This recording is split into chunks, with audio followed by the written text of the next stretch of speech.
What's good? Today we have Queen Latifah versus Willie Dee of the Ghetto Boys. Didn't need to say of the Ghetto Boys because who the hell else you know named Willie Dee in the rap game? Anyway, let's get into it.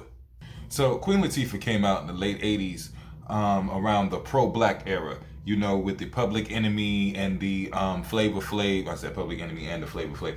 But with the Public Enemy era, with the green and black stripe African pride symbols going on, X-Clan type era that's going on. And she had a song called First Lady. At the time, Ghetto Boys were pushing the Do It Like a G album in the South. And it was hot as hell in the South, but it wasn't getting recognition anywhere else. As with a lot of other Southern artists at the time, due to the parental advisory battle that was going on with the censorship in hip-hop. Over in the West Coast, NWA was going through something similar. Now, in an interview, Queen Latifah is talking about how hip-hop has gotten out of hand, how the West Coast is destroying hip-hop with the gangster rap, and how gangster rap needs to be banned because they're objectifying women and killing their own kind. As a matter of fact, the whole East Coast was blaming the West Coast for the bad lyrics coming in hip-hop, you know, taking away the fun and party out of hip-hop and bringing in violence, even though it was documented that there was always violence going on around in the ghetto. And, you know, especially back then they was having parties out in the park. If you do your research, they were saying they didn't want the park to get shut down by gunshots and shit like that.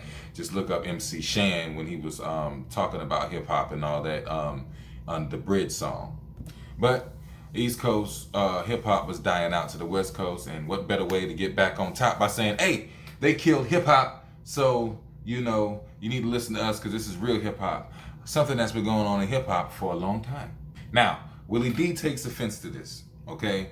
And it's getting harder for Ghetto Boys and other gangster rap artists to promote their stuff on the radio. So Willie Dee comes out with I Ain't a Gentleman. And on it, he takes the first couple of bars from First Lady, and then he just proceeds to go in on about how he's not a gentleman and how, you know, he treats a hoe like a hoe and a bitch like a bitch and so on and so forth. Now, it is noted, if you pay attention to the style of Willie Dee, he does have like comical style raps. I remember one time he had a rap about like a bald head, you know, like about bald head girls and stuff like that. And, you know, just different little raps like that from around that era. So he was known for, like, you know, to have comedy in his gangster rap sometimes. Nevertheless, Queen Latifah hears it, the hip hop community, they're outraged by it.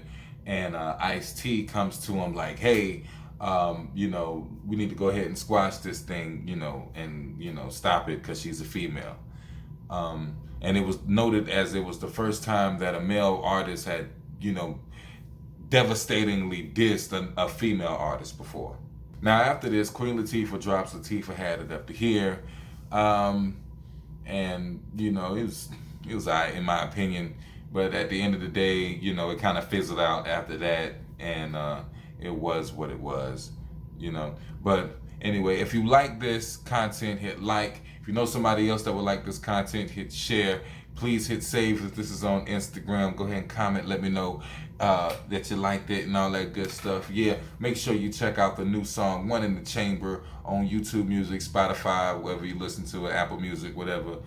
Make sure you listen to the podcast. We got interviews and all kind of stuff. So I'm promoting that. We pushing that. We got a link in the description down there. And I'm also linking the bio if it's on Instagram. And yeah, hybrid803.com. Until next time, what?